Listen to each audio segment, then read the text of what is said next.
Hi, it's Johnny from Metal Talk. I'm here with Mason Hill at the garage in Glasgow. Boys, would you like to introduce yourself? I'm James, I'm the guitar player in Mason Hill. Matt, bass. Scott, singer.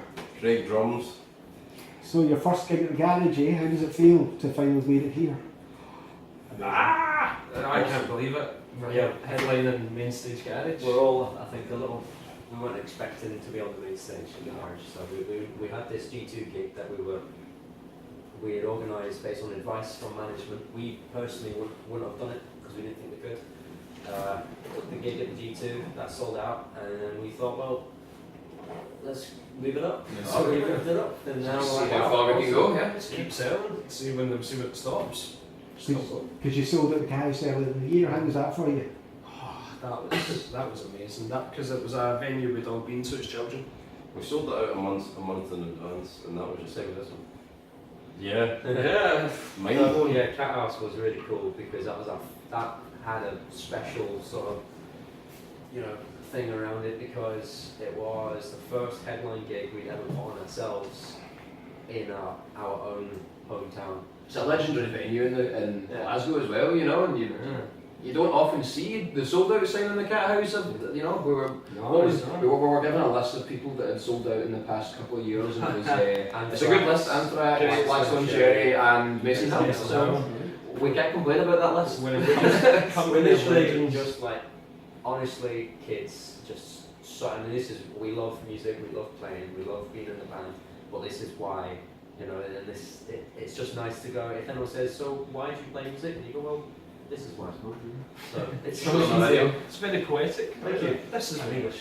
Chris Glenn from the sensational Alex Band came up for a song as well. Was that good? Oh, that was great. We've known Chris for a few years now. We've been wanting to do that for a while because, like Moses, great song. The Daisies obviously helped bring the song back a bit.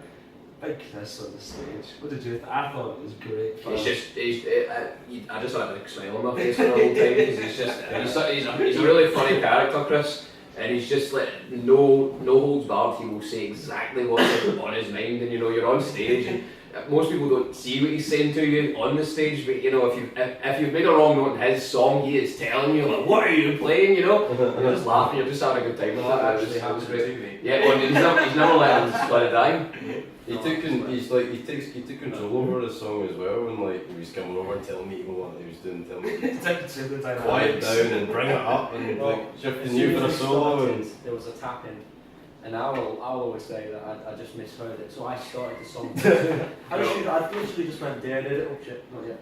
And then he laughed, looked at me and and he just went, "Fuck that!" And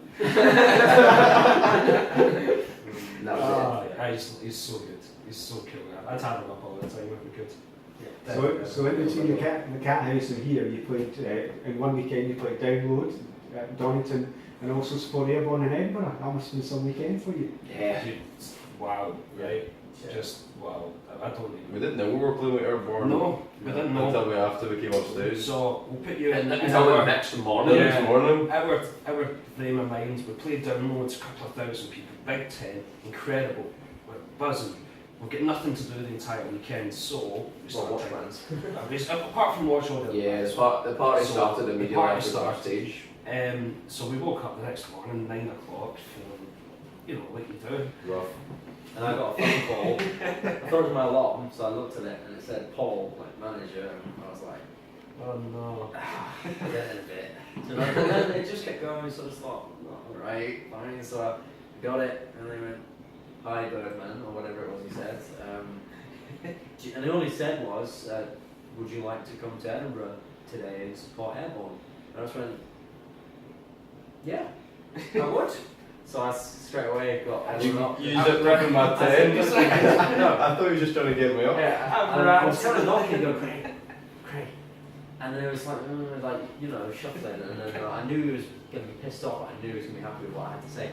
And it was silent. And I just went, "Do you want to support Airborne tonight? We've been offered the slot." And then out of nowhere, it was horrible actually looking back. He just sort of went, right into my face. And then just went, I remember exactly, he just went right to my face and went, let's go. Your reaction was good. Yeah, He it was good. I just sort of heard whispers. to his campsite. I was out a little later than the rest of the band, shall we say. I think I have no idea when I got back, if I'm being honest, but it was the sun had been up for many hours, and I just hear whispers of airborne outside my tent, and then I wake up and I hear Scott saying, oh yeah, you know, I think it's possible, but it depends if Mark's, you know, fit for driving. And I just feel, I'm bound out. Yeah, I was wearing clothes, I don't really know. And I'm just like, yes, we're doing it, you know. I think the first words, all I heard about your tent was, fuck! And then it was a race to get back in time. I think we had 20 minutes to spare. We got Yes, with 10. We got in. We walked with like as Mark we and I were had shoes on. I was wearing wellies. Head to toe in mud. Head to toe. Wearing exactly what we went to bed in. You were in wellies. Mark had no shoes on. We got changed for the show, but Yeah. they were doing their sound check and we walk in just looking disgraceful, really, you know. But they heard the story, and I think they really appreciated the fact that we'd done it, and they knew we were going back down the next day and stuff. I tried to scam a lift off them, that didn't go down too well. Nah, they were nice guys. They were brilliant, really nice to talk to, and they were going to Summer City after it, so there was no chance of that. But you've got to chance your arm in these situations. Oh, absolutely, yeah. Take us back down with you. No. Just couldn't have asked for a more fun weekend, to be honest. It was such a long day, no sleep for over a day, but wow. Then we got to finish off watching Aerosmith. Yeah. Yep. We drove back down to Straight Dublin back after down. the show Straight because back. we were like, first and foremost, some of us had left our girlfriends down there, so that was the most important thing. Oh, it's on video. Got that. No, we couldn't. But anyway, we went back down to get them. But then, you know, Steve and Tyler, more important, let's be fair. So we went back down for them. Good. Yeah, brilliant. So before you go on stage, what any rituals that you do before you actually do go on? We like to punch Craig in the stomach. Yeah. It's like a good luck charm. You think we're joking? No, to be honest, I don't I feel like I can think take it. we don't really, I mean, the more gigs we've done, the more experience we get, and we're kind of starting to learn things that we personally want to do beforehand, just to get in the mood. I mean, I know I can say right now is before we go on tonight, I'll just take 10 minutes before it, just to like go, right, I'm not James here on stage now, I'm going to do the best show, play as well as I can, and then think about how I'm going to be on stage, you know, because one thing that people always tell me is I don't smile. So I do. Shredder blood. So I just need to, you know, and that's just me being that teenager in my bedroom focusing and like I'm practicing in my room, you know. So I just want, that's for me anyway, just 10 minutes before. I just like to get the blood pumping. People sort of look at me strangely because I do a bit of jumping about and stuff, and I don't know, I look a bit strange, but it's just to get the blood flowing, you know. You want to get that excitement going before you go out on the stage, because I like to move a lot on stage, and it's quite hard to go in there and do that without the blood flowing, you know. The band band's gets being together. That's Yeah. my kind of thing now. For 10, 15, 20 minutes, so like, no one allowed in the rooms, just the band. And we just criticise each other, Yeah, and make just- each other feel really bad about Yeah, ourselves. It's a nice moment to be like, alright guys, Here we are. Yeah. Here's what you're about to do. Go enjoy. I usually just Crazy. panic for the worst of I've been bad for the last 2 days. So during your set, you play a cover of Mountains, Mississippi Queen. Why did that enter your set list?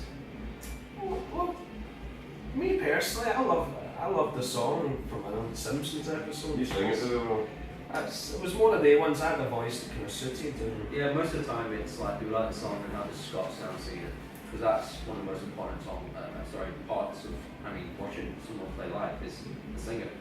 So especially a song like Mississippi. yeah, we're not actually playing it tonight, but No, just I've done a change. Some of it things have to change. Another cover and then you go and progress. Yeah, so hope you like it. Sounding good, but we needed something different. So you ever nervous before big gigs like supporting Airborne or Donington or Here Tonight? Not really, but Donington got me.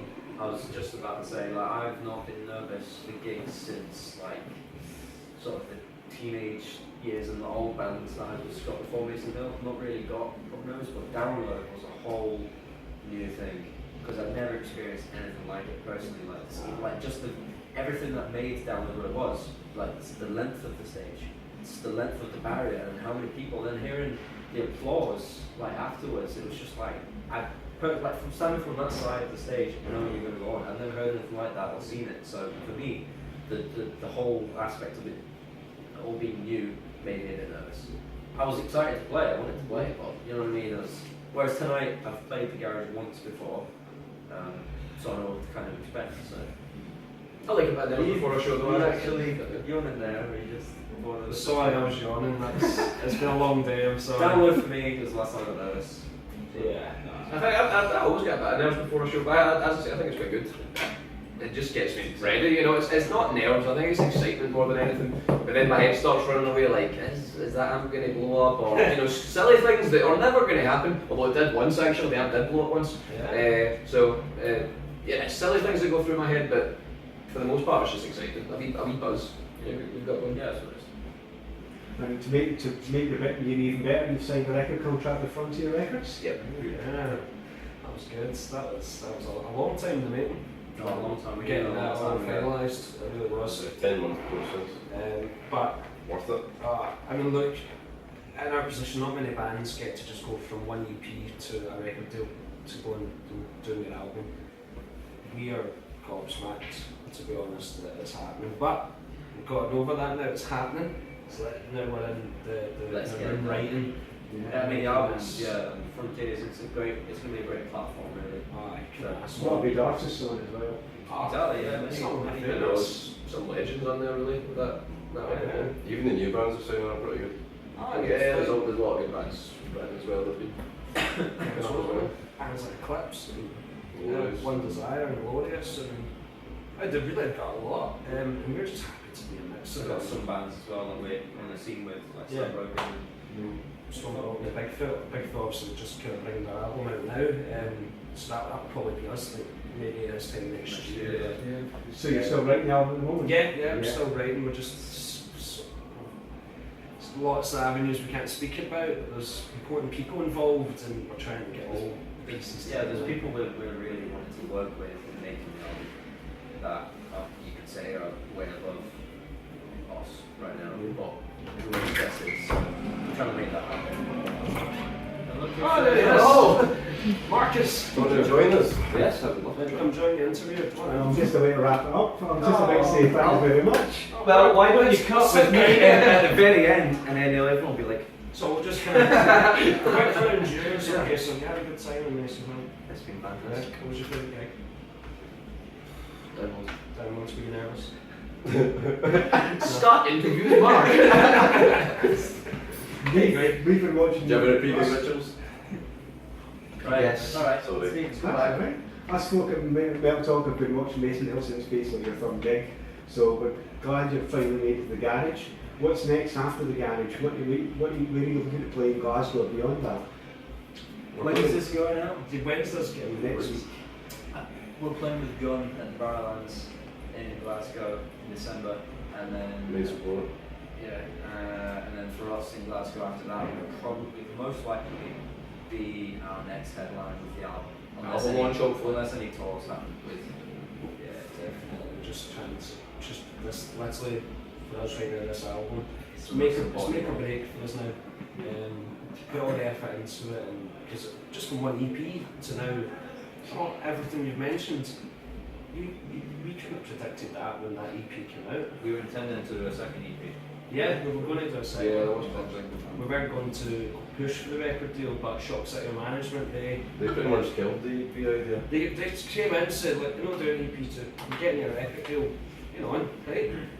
So, Hence And why it's- it's been a while since we've made any releases. Yeah. People do ask, and then maybe some people get annoyed by it, like, well, you've got one EP, where's the rest? And this is why it's been out of our hands in a way. So but it's going to be all worth it. in the long run. Well, good luck for tonight, boys. thank you. And look forward to seeing you on stage later on. Thanks very much. Us too. Cheers. Woo!